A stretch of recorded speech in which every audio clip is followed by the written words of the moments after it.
Welcome to the Boxing Bookie. We are back. We are back. It is good to be back. Boy, Tio is going to catch a lot of heat for that performance. I'll let y'all roll in.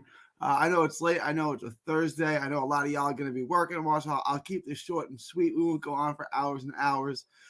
But man, I had Tio winning.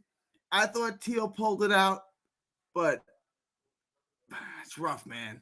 That is not what we wanted to see from Tio. And look, you're gonna, and I'm gonna say the same thing I said about Regis when Regis beat Zarrillo like this. You can't just chase him around the ring. Okay, like I understand he didn't want to engage, he didn't want to fight. I fully understand. I fully get it. But you can't just chase him around the ring. You gotta set traps. You got to walk him into things. You got to get him to shell up, unload when he shells up. Just touch him to the body. Just touch him. Start to break him down. Take gas out of him. So he can't run the whole time. If this was Tank Davis, if Tank was in there, Tank would have ate a couple jabs, dropped him into the ropes, spun him around, and knocked him out. Like Tank would have gotten out of here with a knockout somewhere in the middle rounds. We wouldn't be doing all this if this was Tank. And I'm not saying Tio couldn't beat Tank. I'm not saying that. I'm just saying that against this particular opponent, Tio needs to do a better job. And I don't want to throw no shade at Tio's dad or anything like that.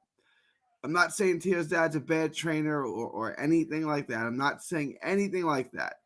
I'm saying Tio's dad at this level is not good enough. That's it. He needs to get himself with a real trainer, a world-class trainer, because this was simplistic. Like, Ortiz wasn't doing anything other than running. And, like, you just can't chase him around the ring. He wasn't fainting. He wasn't sitting, playing pasta, making you miss, and then go. He was just going. Just cut the ring off on him. Just set traps. Walk him into something. You go backwards, make him come after you, and hit him with a right hand when he does.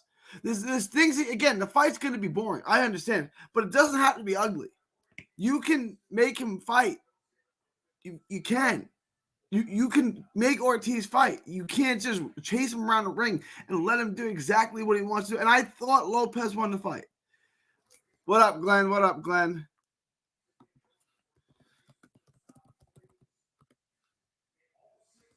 Glenn, who did you think won that fight, bro? Who did you have?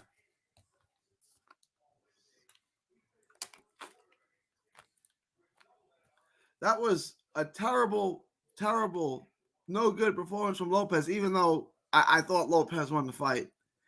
I just thought there were so many rounds where Ortiz did nothing. I mean, absolutely nothing. And it's just hard to take. Like, I picked Lopez to win. You can go check out the video. I picked Lopez to win. So we made money on this fight. But that was rough, man. That was super, super rough. That was not a good performance from anybody. If Ortiz won, I would have won 2K, but Tio went by point. I only won immediately $200. Oh well, profit is profit. Yeah, Glenn, just take the profit, just lock it in. You're not going to get rich on every fight, but you can make money on every fight. And you made a little bit of money. Lock it in. Yeah, I figured it was going to be tough, really tough for Ortiz to get a decision against top earner. So I was really confident when I went to the cards that Tio was going to get the decision. Like I was fairly confident on that. Just like in the undercard portion, I was fairly confident Javier Martinez was going to get the decision too. Like they're going to get a top ranked decision. So the cards are crummy. I guess, but I'm going to say the same thing I said in the Regis Prograis and Zarrillo fight. Man, this thing is hard to score. I can see scorecards all over the place. I really, really, really could. I thought the fight could have been, easily could have been scored a draw. No doubt. Could have easily been scored a draw. Thank you, Ryan. Thank you. Tanahara for sure beats Teoflimo Lopez. Absolutely. 100%. Tanahara schools him. Look, Tanahara can run for 12 rounds. Tanahara could have ran for 12 rounds. Let me give you 1 second.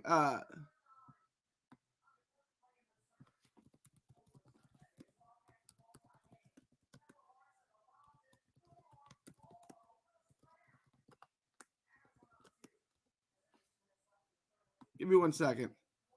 All right. I'm surprised Ortiz fought the entire fight southpaw. Yeah, I thought he would switch back to orthodox by round 6. Surprised he didn't even try the orthodox once. Yeah, he can do both. He's a switch hitter, and he can do it well. He can switch mid combination. He can, start the round right, southpaw conventional. I just think Ortiz thought he was winning. Right, he was confident he was winning rounds. He wasn't getting hit much, so he was just going to stick with that. Like, a lot of it felt like Ortiz was fighting to survive, but he was also maybe winning rounds when he was fighting to survive. Right, like I said this when Oscar fought Trinidad, and everyone's like, Oscar gave away the second half of the fight, which he did. But did Felix Trinidad really win those rounds? Like, you know what I'm saying? Like, if you gave these rounds to Ortiz, we disagree, but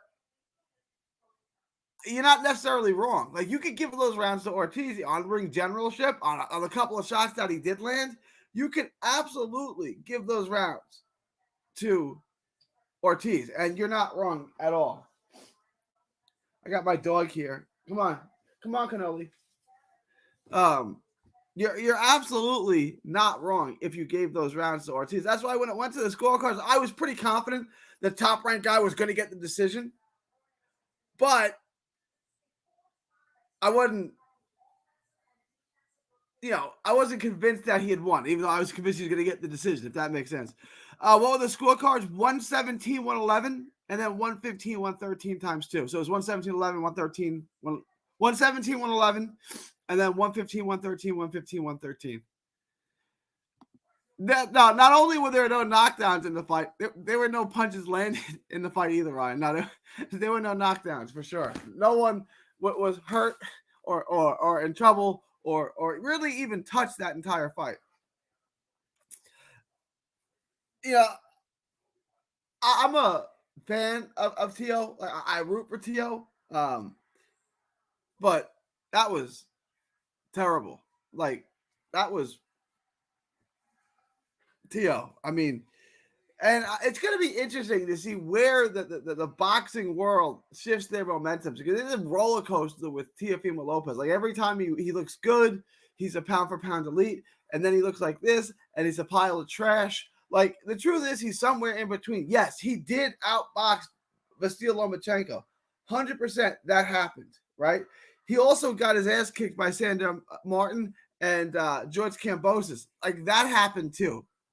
Both of these things happened. He iced Richard Comey and lost and got dropped by Sandor Martin, Pedro Campa, and like, it's the same guy. It's just, he's his gifts, his natural talents and athleticism. What was my scorecard? I had it either 16-12 or 15-13. There was one round, I give it I had it 116, 113. I had an even round in there.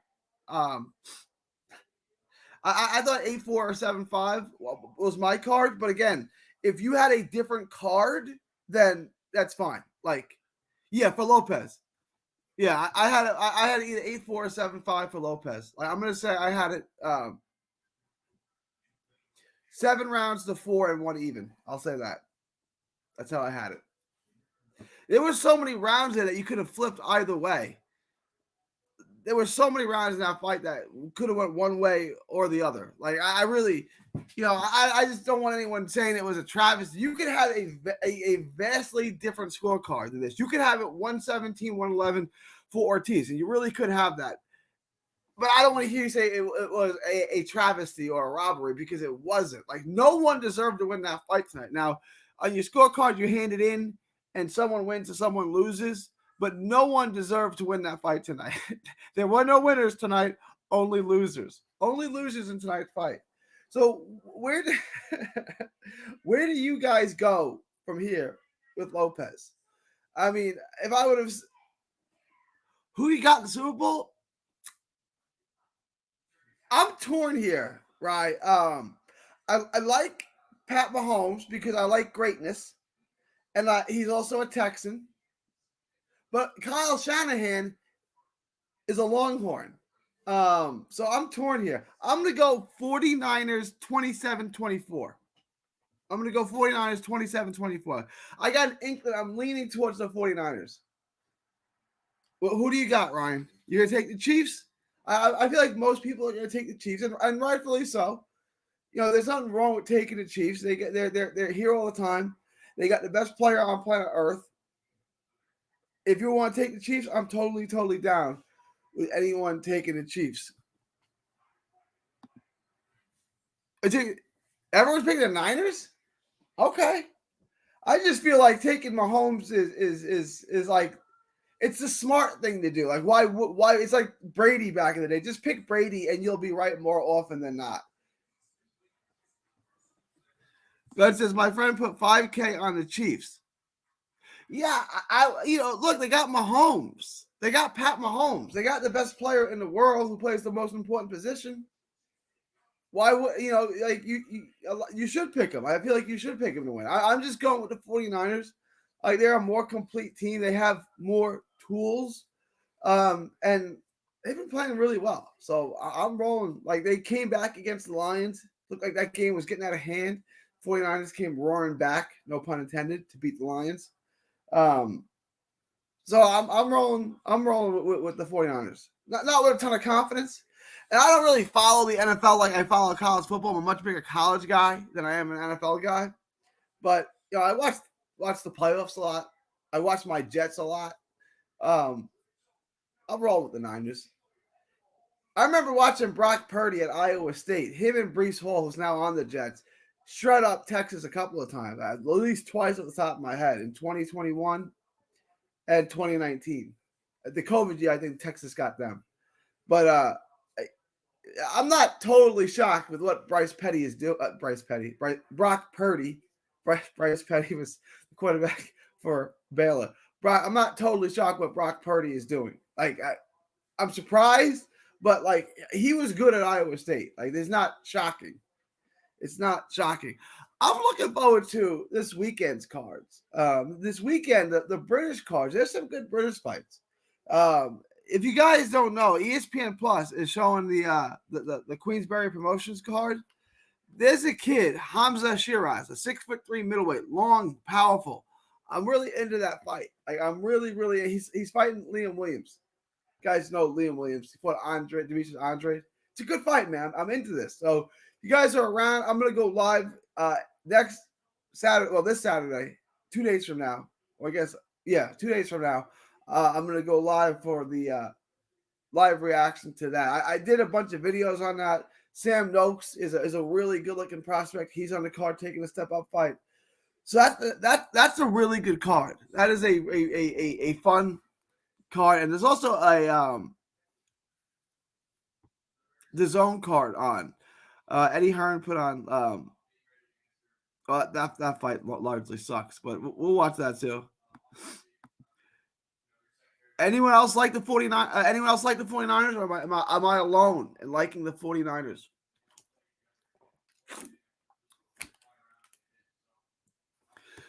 I like Thursday boxing. I really do. They should do this more often. Maybe start a little earlier. Ending at 12:30 on the East Coast and 11:30, 11:45, whatever it was, in Texas. A little late, but it was good. It was good.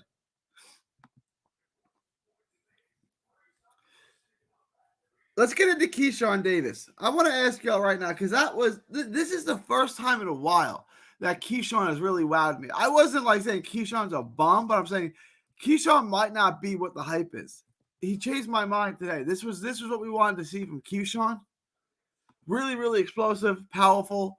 I didn't think Keyshawn was going to get the knockout. I thought Pedraza would go this. I mean, he got steamrolled and flattened by Keyshawn. All things considered, I think this is Keyshawn's best performance. Given the level of opposition, it's good. And it comes off the tail of his last fight with Albright, which was definitely, I know it got overturned because he smoked a pot, but that was definitely his worst performance. Keyshawn got the KO because yeah, he is washed, and he hasn't really fought too many hitters since Tank Davis. Obviously, fought Tank years ago. But yeah, he was washed. That was not a good performance. He fought Comey, I guess, a year and a half ago. That went the distance. Ramirez took him the distance, but I wouldn't expect. He is washed. Like Ryan is right. He's washed for sure. But I still thought like he'd be able to go this because he's been able. He's fought hitters, and he hasn't been. He's been able to go the distance. So I was impressed with Keyshawn. I want to ask this: if Keyshawn fought Andy Cruz next, Keyshawn versus Andy Cruz next, who wins? I'm still going to go with Andy Cruz. Still think Andy Cruz wins that fight, but it's an interesting matchup now. I think more people would give Keyshawn a chance in that fight. Like they give him a chance to win that fight. But I still think I want to see Andy Cruz fighting again coming up. On I forget what card he's fighting. Berlanga card, whenever that is in Florida. You taking Keyshawn because he's been the pros longer? I mean, maybe. I mean, I don't hate it. I mean, I would still. Andy Cruz, I think, has more gifts. He's got deeper bag, as they say. But I could see Keyshawn winning. That was a really, really hyper impressive performance, I thought, from Keyshawn. All right, so let me ask this. Keyshawn goes up to 140, like you talked about. Keyshawn versus Teoflimo Lopez. Who wins? Keyshawn versus Teo. Who wins that fight? I want to see how far we flipped on Teo. Because, I mean, the boxing world is fickle to start with. And after a performance like that from Teo, even though he won and I felt he deserved to win, I think the boxing world is like, the roller coaster is trajecting down at this point for Teoflimo Lopez. I think the boxing world is going to take him off their pound for pound list. I really like. I don't want to say he struggled because Jamine Ortiz fought well. I don't think Jamine Ortiz fought well. I thought Jamine Ortiz was in survival mode and may have been winning rounds while in survival mode. I really was not impressed with Jamine Ortiz at any level. The only time I've ever been impressed with Jamine Ortiz is the Jamel Herring fight. I know you guys are going to say the Loma fight. First, no, I wasn't. It didn't really wow me, right? Like, it really didn't. And like neither did this one. And you could argue he won both these fights. You could argue if you're a Jamine Ortiz truther, you could argue and make a decent argument that Jamine Ortiz has wins over Lomachenko and Teoflimo Lopez, which would make him a pound for pound guy. Think about that, right? Like if he had wins over Loma and Teo, you would have Jamine, and then obviously Herring, you would have him on your pound for pound list at the moment. You'd have to. That's how close it is, right? Like that's how close these guys are at the top. There's not a lot of room for error. Jamine Ortiz doesn't suck. Jamine Ortiz is a good fighter with good skills. He was a touted guy before the Herring fight. He built up a resume mainly on the East Coast. If you follow Bob Trigger, you get updates about Jamine Ortiz all the time when he was coming up. He's good. He's just really boring to watch. And I think at the highest level, I think he's going to continue to come up just short for a combination of reasons. A, he doesn't do enough to win rounds. Like he doesn't remove the doubt. So you can take rounds from him. And B, he's boring. He's never going to be a promoter's wet dream. No promoter is going to try to really, really push Jamine Ortiz because his fights just aren't interesting. He's from Massachusetts. So he's not really, it's not like he's got a huge fan base or a following. I think he's Dominican, not a huge boxing community. Jamine Ortiz, I think he's going to get shafted in decisions quite often, similar to Aristotle De Lara. Glenn says, I'm really surprised that Ortiz got dropped like 2 to 3 times in the Adorno fight and still squeezed a draw insane when it's only 8 rounds. Yeah, you got to win. If you get knocked down twice in an 8-round fight, I'm not a math major, but at least unless you get knockdowns of your own, which he didn't, you got to go win every single other round. It's just round after round after round. Or Adorno stuff. Which Adorno brother was it that got screwed out of an Olympic spot because they wanted Jamel Herring to get it, and Jamel Herring got the win in the finals of the box office for the Olympics that he didn't deserve? Is Joseph Adorno? Is that who he beat to get it? I think so. I'm gonna look that up real quick. Jamel Herring made it to the finals of the Olympic box office, and they just wanted him in at that point because of his story. He's a Marine, the whole thing with his kid, and I love Jamel Herring, and I'm not throwing any shade at him, but I'm saying they wanted Jamel Herring in the Olympics, and he made it to the box off, the finals of the box off, and trying to find this here. Yeah, Julian Rodriguez. It was Julian Rodriguez. It wasn't Adorno. It was Hammerhands Rodriguez. That's who it was. And I don't know why I thought it was Adorno. It was Hammerhands Rodriguez.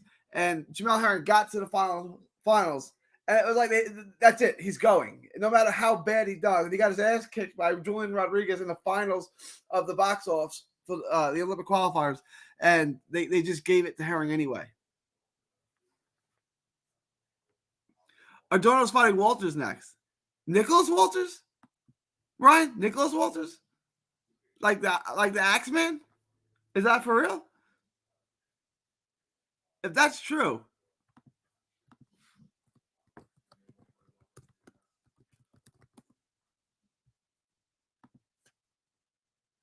If that's true, I know that he's been fighting. He fought twice in Colombia. Axeman did.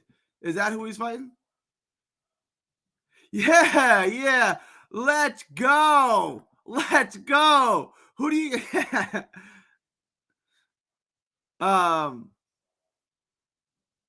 who do you got, Ryan? Who do you like that? The Axeman or Adorno? I mean, the Iceman or Adorno? Aside, you lost $30. You put your money on Ortiz or you picked Lopez by stoppage? Adorno by massacre. All right, maybe. I'll tell you what, though. I'm going to be rooting for Nicholas Walters. I don't know, but I'm going to be rooting for Nick. He fought in Colombia. I'm going to try to see if I can get his fights online, see if I can, find them somewhere. But I'll be rooting for Nicholas Walters. I can tell you that much. What weight is it going to be at? Is because Walters has been fighting at crazy weights. He fought at, let me look it up real quick. He fought at 148 his last fight. Yeah, Nicholas Walters fought at 148 his last fight, and before he fought at 140. So I'm wondering what weight is he going to be fighting Adorno at? I actually is it weird that I like that? Assad, I'm trying to get back to this because I want to hear what you said. You lost $30. Who did you bet on Teo to win by stoppage, or did you bet on Ortiz to win? I don't think either's necessarily a bad bet. It didn't happen, but I don't think either one is a bad bet. I was shocked, honestly, with the odds for Keyshawn Davis. It got down to minus 800, but I saw a minus. I saw Keyshawn. Anywhere from minus 800 to minus 1100. That's way too wide for that fight. I mean, it ended up looking like he was a minus 1100, minus 800 favorite. It looked like that kind of mismatch in the ring, but just off the names, I thought he would win, but it would be competitive. Assad says, and play 20 Ortiz decision. Okay. That's not bad. It's a two-way play right there. That's not bad.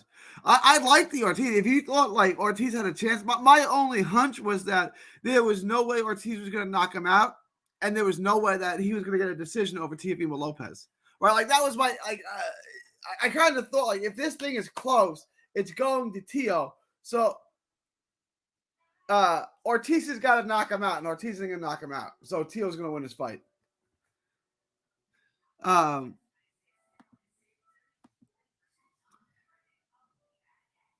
my grandfather. Zhang is going to beat the dog shit out of Parker. You know, he could. Zhang is that dude, right? Like, this is going to depend on Parker. Parker, I really don't think Parker can punch. So, yeah, I think Zhang is going to beat Parker. I agree with that. You got to move. You got to circle. You know, you got to be able to do stuff with Zhang. You can beat Zhang, but you can't just like suck and beat Zhang. You got to do something. You got to be able to use the ring. You got to be able to, beat him to the punch. You got to be able to tie him up on the inside. And all right, shots fired. Hong likes Parker in that fight. How does he beat him? You just outboxed him from the outside.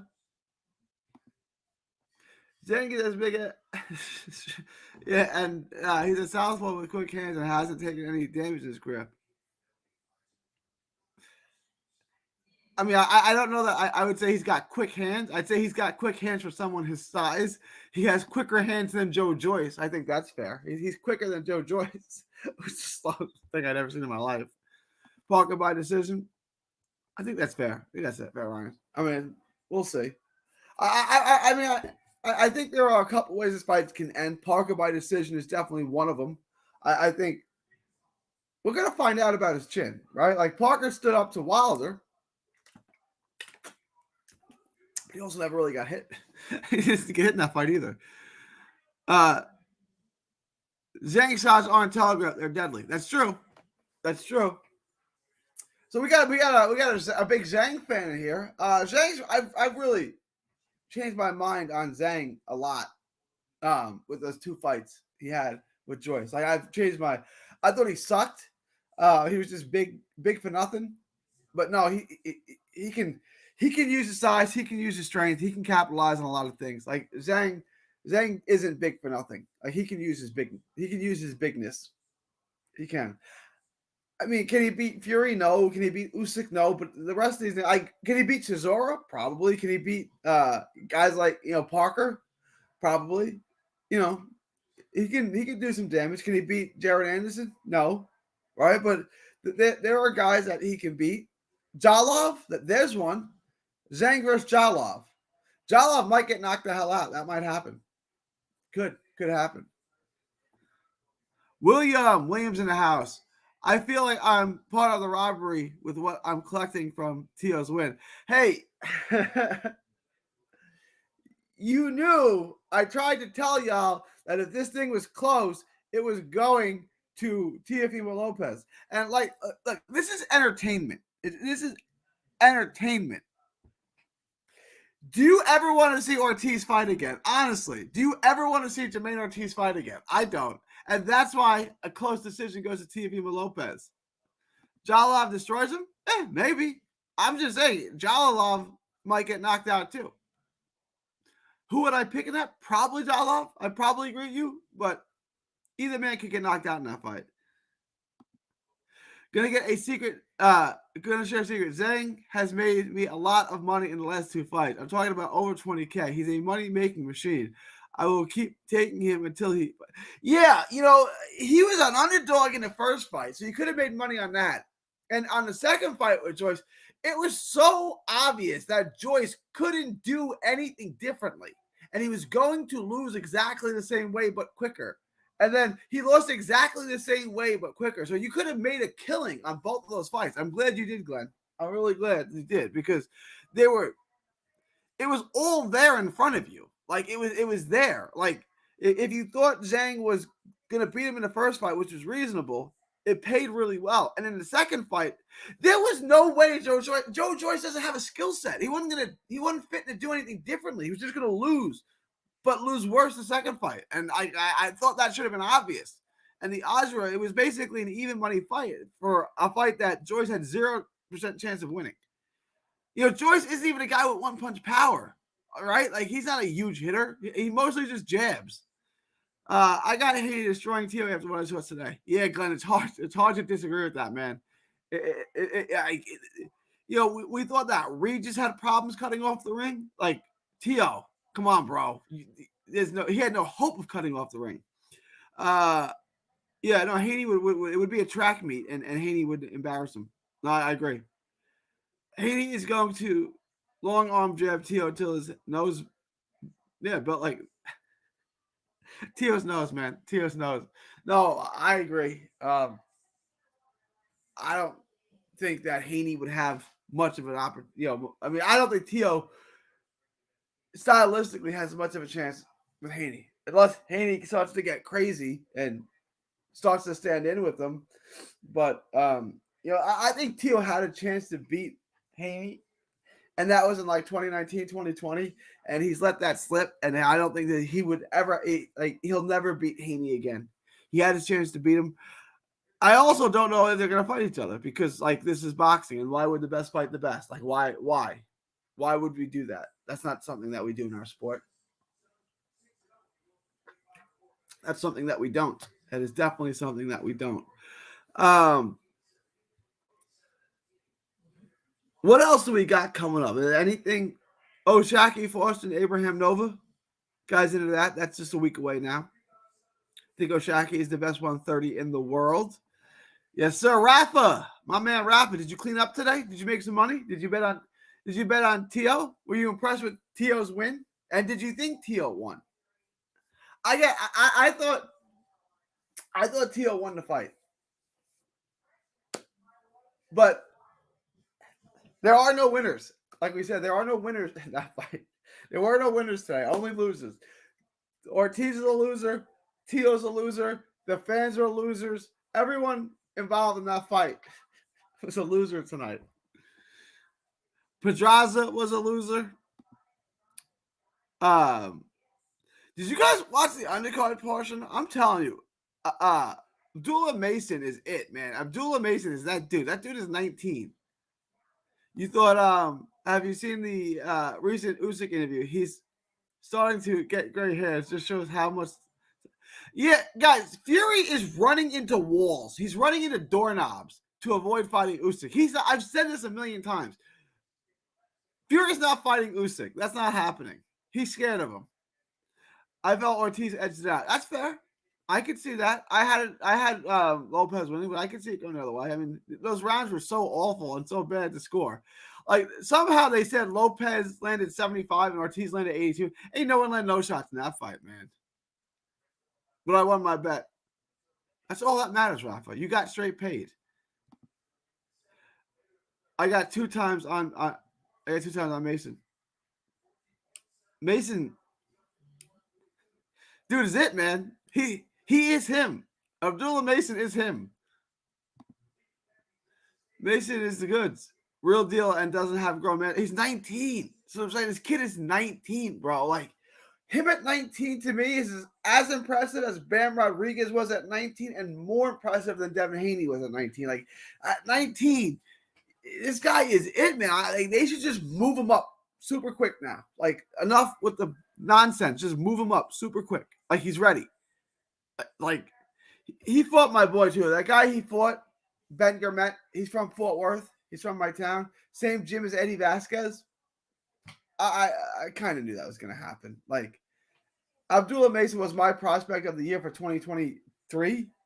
And I think by 2025, he's a world champion. Like, he's that good, man. Like, let's just, enough of the top-ranked diet. Let's get him real guys at 135, and let's see where he can go.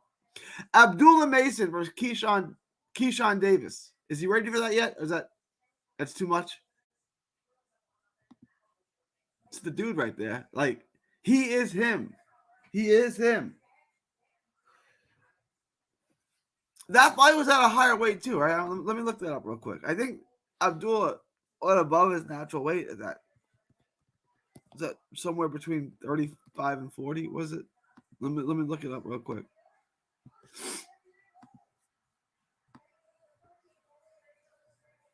Oh, they don't have their weights. Does anyone know like what weight that was at? Because Gurmet has fought at 40 and 47. That fight wasn't at 35. Somewhere was either at yeah. Pedraza was finished. He saw himself. Yeah, man, that was terrible. So Assad, let me ask you: does that the way that fight went down, the domination, the beatdown, is that more indicative of Pedraza being shot, or is it more indicative of Keyshawn Davis being the goods? Which one? Like, is Keyshawn Davis him, or is it just like Pedraza shot? You know, it's probably a combination of both. It's probably a little bit of both. How do you guys feel about Thursday night boxing? Like, there's nothing in the rules that say we have to do it on Friday and Saturday. We can do boxing whenever. We can do it on Wednesday. We could do it on Thursday. We could do boxing on a Monday or a Sunday. Like, how do y'all like Thursday fights? I like the midweek cards. Like, I'm down with it. I think Top Rank should do more of it. I think it's better for my live streams that they do it on Saturday, but there's more of y'all. But like Thursday boxing, man, I was excited for this. Pedraza's shot. Yeah, he looks like trash, man. I like Sunday night boxing. Yeah. I mean, look, I like Sunday night boxing too. Like you can't really do it during football season because it'll get squashed in the ratings to football. But boxing fans don't care. Like the hardcores will watch it. Put it on Sunday. Let's go year round Sunday. But especially like now, like starting next Sunday, like after the football season, yeah, let's get us boxing on Sundays. Why not? Eddie Hearn told me he likes Sunday boxing too. He just can't do it in America for the reason I said. But like you can do it now. Football season's over after this Sunday. Pedraza might have had trouble making weight. Comes up from 130, maybe. Like he's just that's not good. Yeah, I know Sky Sports have done it in the UK. It's good. I'm with it. Sunday boxing. Let's go. Got to do it a little earlier, like, but I like that. Yo, bro, what's your opinion on? Oof. Curiel in my parlay because the rematch is in Mexico, and the ring should be smaller.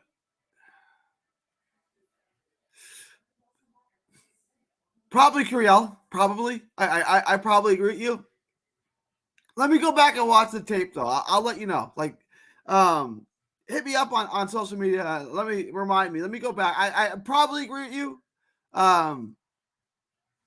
Kirill by stoppage, probably like late stoppage, probably.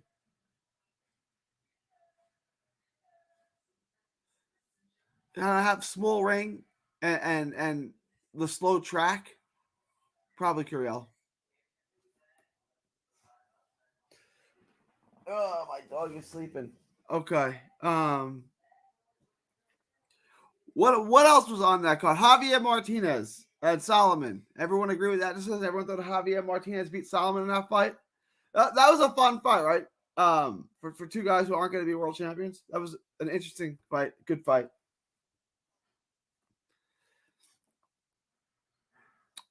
All right, I've already kept y'all for 40 minutes.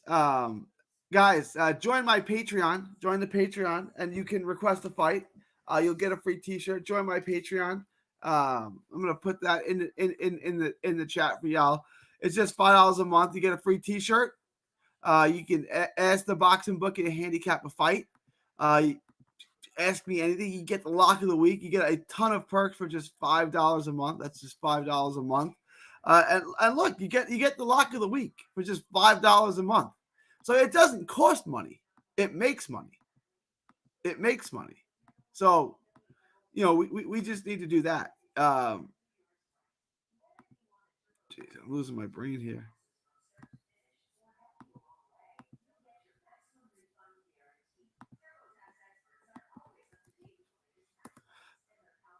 There's the link for my Patreon below. It's in the chat. Join my Patreon, just $5 a month. You get your lock of the week. You guys get paid. You get a free T-shirt. You get all types of cool stuff. A ton of perks for just $5 a month. All right, y'all. I'm gonna end this live stream soon. It is already 12:20 where I am in Texas, so I'm gonna wrap this up. and end the night soon. But if you guys have any last questions, thoughts, comments, anything you want me to respond to, reply to, anything, let me know. Put it in the chat now, or forever hold your peace, and I'll be back with another live stream next Saturday. But yeah, so that was a terrible night for Teoflimo Lopez, and a terrible night for Jamine Ortiz, and a good night for Keyshawn Davis, and a good night for Abdullah Mason. Mason Abdullah. I'm always going to get this wrong. Abdullah Mason. Kid is the goods. 19 years old. Abdullah Mason. All right, yeah. Signing off now. It is February 9th, 2024, from Texas to the world. Thank you, and God bless.